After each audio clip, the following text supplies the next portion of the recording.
After the end of World War II, the world was split into two, East and West. This marked the beginning of the era called the Cold War.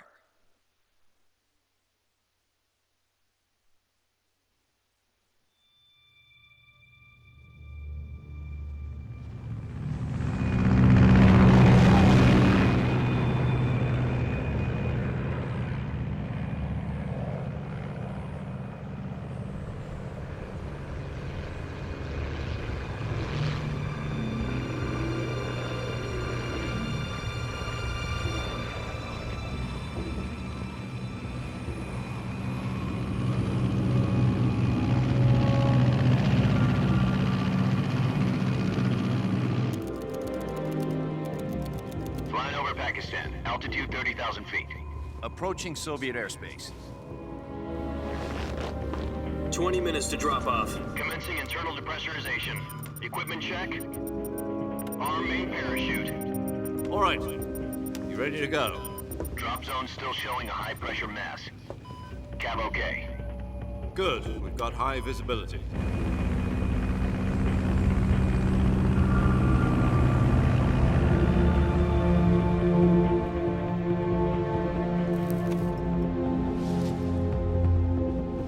Put out that cigar.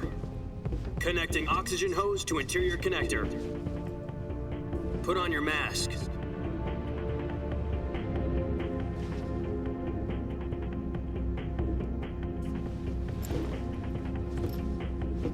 Does this panty waste know what he's doing? Approaching release point. 10 minutes to drop off. Hey, are you deaf? He said put out the cigar and put on your mask.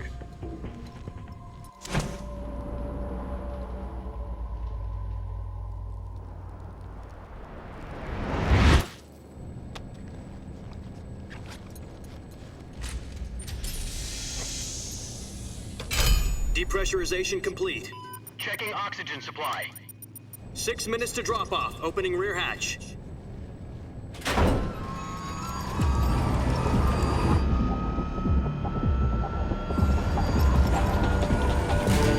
Sunrise.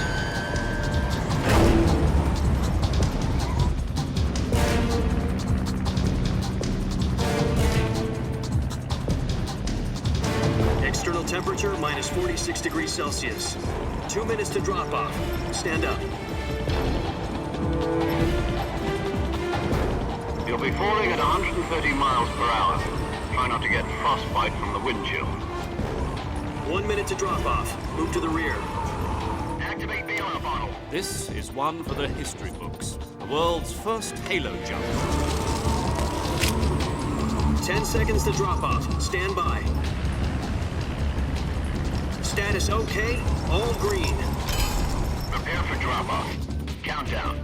5, 4, 3, 2, 1. Spread your wings. And fly. God be with you.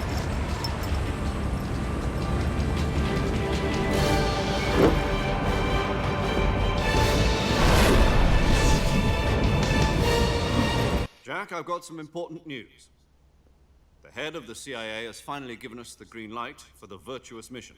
Virtual mission? No, the Virtuous mission. The future of our Fox unit depends on it. If it succeeds, we'll be officially organized into a unit. Virtuous mission? Sounds like some kind of initiation ritual. You know, don't get cocky. This isn't a training op. Right. So what exactly is this wonderful mission? Well, about 2 years ago, a certain Soviet scientist requested asylum in the West through one of our moles. His name is Nikolai Stepanovich Sokolov. He's head of the OKB-754 Design Bureau, one of the Soviets' top-secret weapon research facilities, and the East's foremost expert on weapons development. Sokolov? Isn't he that famous rocket scientist? The very same. On April the 12th, 1961, the Soviets achieved the first manned spaceflight in history. The Earth was blue, but there was no God. Well spoken. The rocket that carried Yuri Gagarin to orbit was the A-1, known as the Vostok rocket. Sokolov is said to be the man most responsible for the multi-engine cluster used in that rocket. After Gagarin's flight, Sokolov left rocket development to become the head of the newly established Design Bureau. From a lowly technician to head of a design bureau, that's quite a success story, so why do you want to defect? It seems he'd become afraid of his own creations. Afraid? Call it a crisis of conscience. And for that, he left his country and his family behind and went over the fence? Not exactly. One of his conditions was that his family was also to be taken safely to the west. We used a mole to get the family out first and succeeded in sneaking Sokolov over the Berlin Wall shortly afterwards. I was the one who conducted the operation. The security on the eastern side was still full of holes back then. Then what? We got Sokolov over in one piece, but the whole ordeal had left him exhausted, and we checked him into a hospital in West Berlin. It took him 2 weeks and more than 600 miles to get from the research facility in the Soviet Union to Berlin.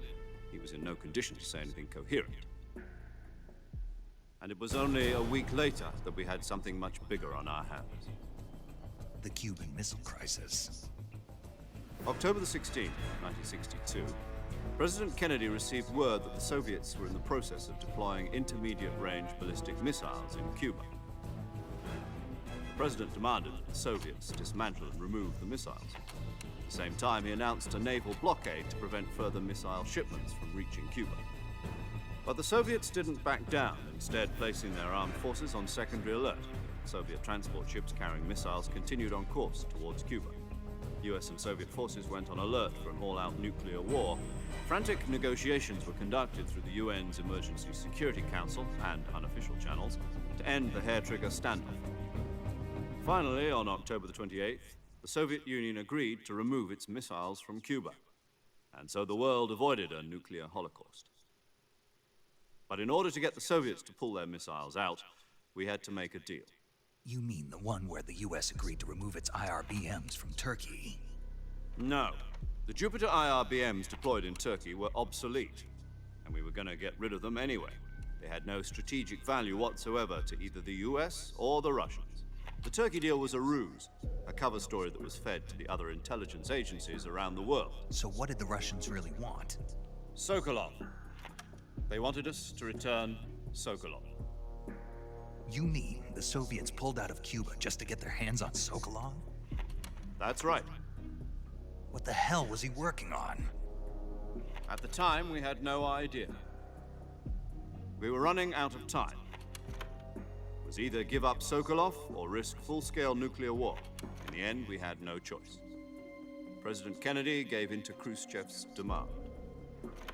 The next day, I got Sokolov out of the hospital, handing him over to agents on the eastern side. Sokolov kept on screaming, "Save me," until he disappeared from my sight. Then, a month ago, we received some new information from one of our moles. About Sokolov? Yes. He was taken back to the research facility and forced to continue working on the weapon in question under KGB supervision. What's more, it's on the verge of completion. So what kind of weapon is it? Something to do with space rockets? No, missiles. Same technology. I guess you're right. We don't know the details, but it appears to be a new kind of nuclear device. For half a year now, the Soviets have been conducting frequent nuclear tests at Semipalatinsk. Something to do with the weapon, I assume. We're talking about a secret weapon so big that Khrushchev was ready to pull out of Cuba to get it back. Is Sokolov still in the facility? No, according to our intelligence, he's in Selinoyarsk, a place in the mountains about 3 miles to the west that's known as the Virgin Cliffs. The Virgin Cliffs. Nice name for a virtuous mission. They moved him there just recently. Why? Apparently, they're conducting a field test of the weapon, but it's our best chance to get him back. This mission would never have been possible if he was still in the research facility. This is our last chance. Sokolov must have known that too when he contacted us.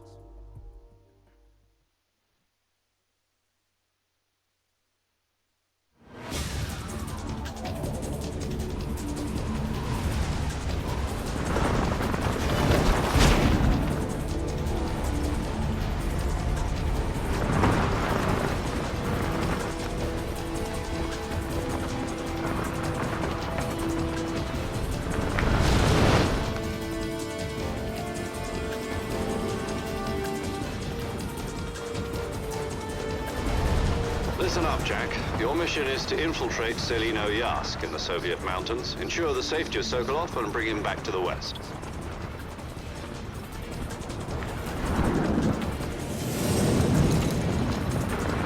If we don't get Sokolov back before that weapon is complete, we'll be facing a major crisis. The clock is ticking.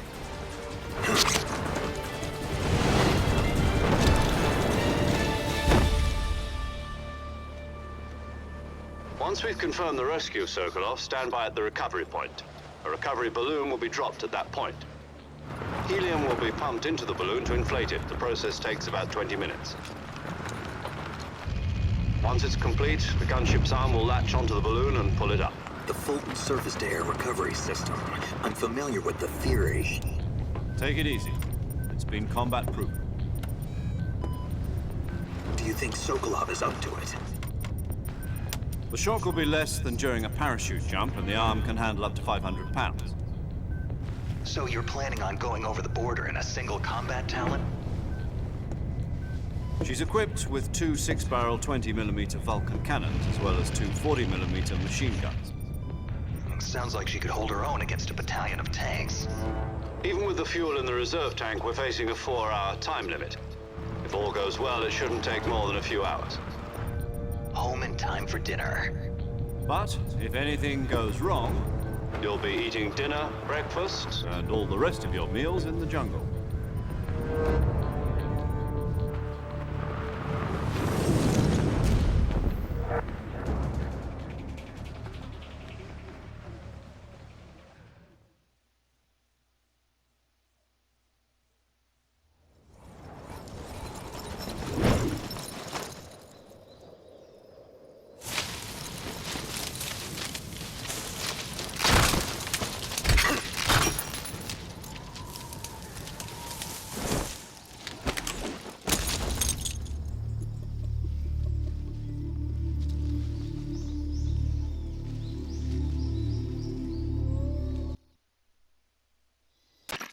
Do you copy?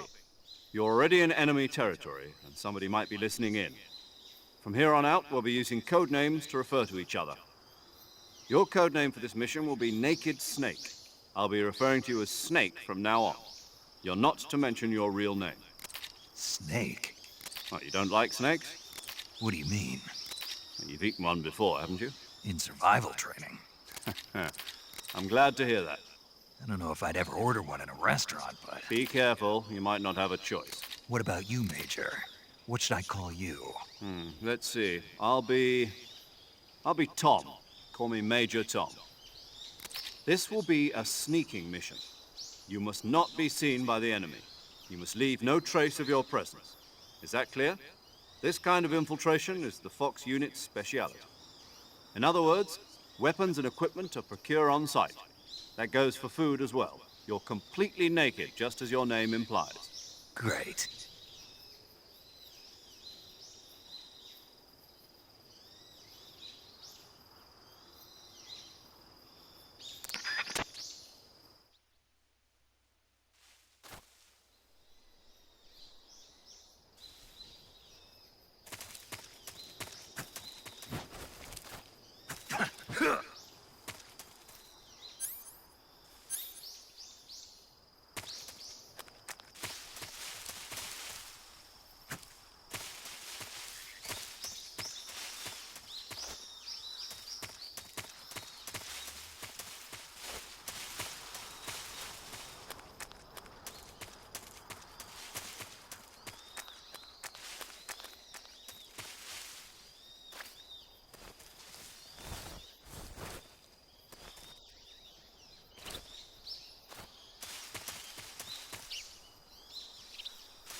Snake, your backpack is stuck on a tree branch, right?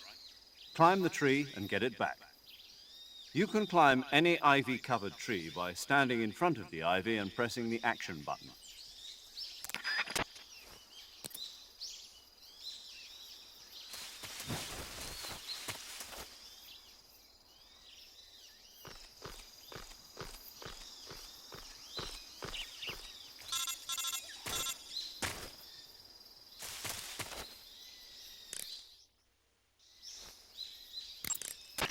Snake, first you need to find that backpack you lost on the way down.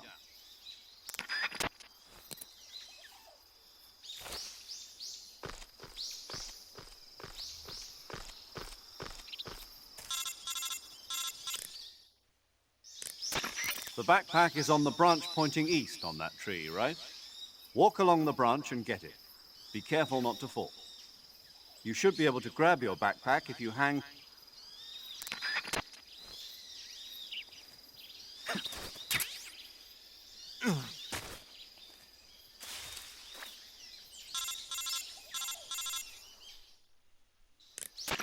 I see you've retrieved your backpack, Snake. To equip a weapon, it's necessary to take it out of your backpack. In the survival viewer, choose Weapon from the backpack. Your available weapons will be displayed in a window in the upper left. From that list, choose the weapon you want to equip and press the Enter button. For other equipped items, just do the same thing from Item. Got it. Use the survival viewer backpack. Yep, that's right. Survival is fundamental to this mission. After you've been out in the field for a while, your stamina will start to drop. If your stamina gets too low, it'll affect your performance. You won't be able to shoot accurately, for example, and your wounds won't heal as smoothly. Keep an eye on your stamina so you don't run out. To recover lost stamina, you can hunt for local flora and fauna. You can use either your tranquilizer gun or your knife to hunt. My only weapon is a Mark 22 Hush Puppy tranquilizer gun? That's right. It's been fitted with its own suppressor. However, the suppressor will deteriorate every time you fire. Once its durability reaches 0, the noise suppression effect will be gone. So don't get too trigger-happy with it. The suppressor's durability is shown in the icon. Any weapons and equipment beyond what you're carrying now, you'll have to find as you go. I have to find my own weapons and equipment? Whose crazy idea was this anyway? Solo covert actions are standard Fox operating procedure. You can't leave any traces of your presence. No weapons, equipment, footprints, sweat, or bodily waste. The same goes for bullets and cartridges, too. Your presence in enemy territory is already a violation of international conventions of warfare. There aren't supposed to be any American soldiers in Russia. It could spark an international incident. You can't let anyone see you. You can't let the enemy know you're there. This is a stealth mission. You're a ghost, Snake, in every sense of the word. And there'll be no rescue if you're captured. The military and US government will deny any involvement in the affair. Then I'll just have to take care of myself, huh? I'm afraid so. You've been given a fake death pill for that purpose. SIS guidelines stipulate that soldiers on covert ops like this one be issued a potassium cyanide capsule. Tape it to your body so you can take it when you need to. How generous of you. Use it if you're taken prisoner by the enemy. It'll send you into a state of false death for a short time. Fooling them into thinking that I'm really dead. So how do I come back to life? Just take the revival pill. You mean that thing they put in my tooth before the mission? That's the one. But be careful. If you remain in a state of false death for too long, nothing will be able to bring you back. Remember that. I'll keep it in mind. You said this was a solo mission, right? Right. I guess that means I can't count on any reinforcements. Correct. The mission rests entirely in your hands. A real one-man army. Relax. There's a support team ready to back you up over the radio. Who? I'll introduce them to you. This time, survival is of utmost importance. The first member of the support team will be in charge of monitoring your physical condition, acting as a medic, so to speak, as well as recording your mission data. She's a member of Fox as well, and she's here on the gunship with me. She? Hello, Snake. I'm paramedic. Nice to meet you. Paramedic. As in a medic who comes in by parachute. Aren't you going to tell me your real name? Are you going to tell me yours, Mr. Snake? My name, huh? It's John Doe. And they call you Jack for short. You're a regular Captain Nemo. A name means nothing on the battlefield. After a week, no one has a name. What's your name? Jane Doe. Very funny. I wasn't joking, but I'll tell you my name only if you manage to make it back alive. My frequency is 145.73. She's also in charge of recording your mission data. Whenever you want to save, send a message over the reserved save frequency, 140.96. So saving lets me record my mission data. That's right. It also records the state of your health. Good to know. There's one more person I want to introduce you to, Snake. Huh? Speaking of snakes, you remember the boss, don't you? A legendary soldier and your mentor. Actually, it was the boss that got the DCI's authorization in the first place. She's going to be serving as Fox's mission advisor. Boss is? She also helped me plan this mission. She and I were at SAS together. Jack, is that you? How many years has it been? Boss? That's right. It's me. Talk to me. Let me hear your voice. It's been 5 years, 72 days, and 18 hours. You've lost weight. You can tell just by the sound of my voice. Of course I can. I know all about you. Really? Well, I don't know anything about you. What's that supposed to mean? Why'd you disappear on me all of a sudden? I was on a top-secret mission. You didn't need me anymore. But there were still so many things I wanted you to teach me. No, I taught you everything you needed to know about fighting techniques. I taught you all I could. The rest you needed to learn on your own. Techniques, sure. But what about how to think like a soldier? How to think like a soldier? I can't teach you that. A soldier needs to be strong in spirit, body, and technique. And the only thing you can learn from someone else is technique. In fact, technique doesn't even matter. What's most important is spirit. Spirit and body are like two sides of a single coin. They're the same thing. I can't teach you how to think. You'll just have to figure it out for yourself. Listen to me, Jack. Just because soldiers are on the same side right now doesn't mean they always will be. Having personal feelings about your comrades is one of the worst sins you can commit. Politics determine who you face on the battlefield.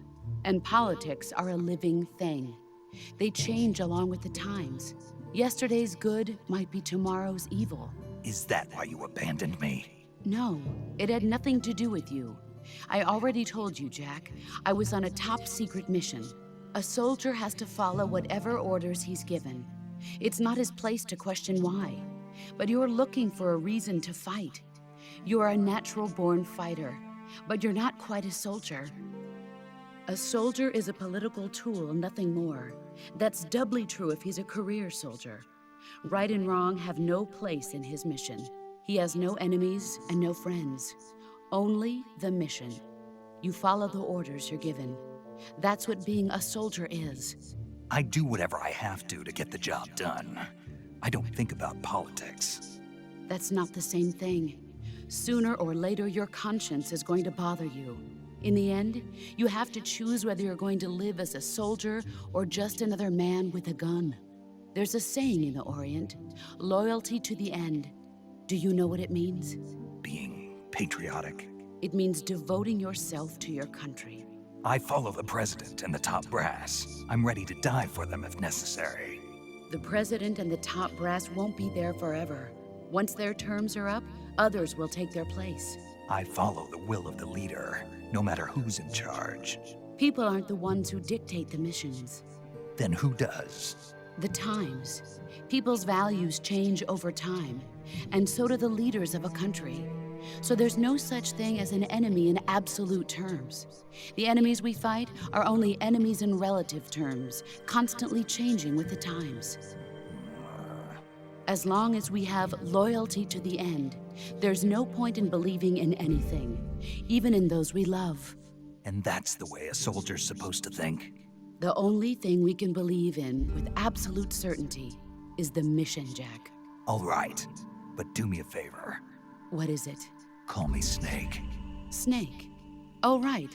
Your codename is Snake. It suits you well. That's right. The legendary unit that the boss put together during World War II was a snake. The Cobra unit, a group of heroes that brought the war to an end and saved the world. As long as you've got a legendary hero backing you up, you'll be fine. Isn't that right, Snake? Yeah, I can't think of anyone else I'd rather have with me. Oh, and one more thing, boss. Yes? It's good to hear your voice again. Same here. After all, who knows if either of us will make it out alive? Snake, you are always best at urban warfare and infiltrating buildings. But this is the jungle. Survival is going to be key. Those CQC techniques I taught you are sure to come in handy. CQC? Close quarters combat, huh? I've been in the Green Berets for the past few years. I'm probably pretty rusty. Not to worry. I'll be here to help you remember. After all, this is your first actual survival mission. I'll be supporting you over the radio. Where are you, boss? Next to the Major? The boss is communicating with us by radio from aboard a Permit-class submarine in the Arctic Ocean. My frequency is 141.80. Call me if you need my advice on battle techniques. Gotcha. Your mission is to retrieve Dr. Sokolov. Dr. Sokolov is being held in an abandoned factory located to the north of your current position. Avoid heavy combat and don't let anyone see you. Don't forget that this is a stealth mission. Snake, try to remember some of the basics of CQC.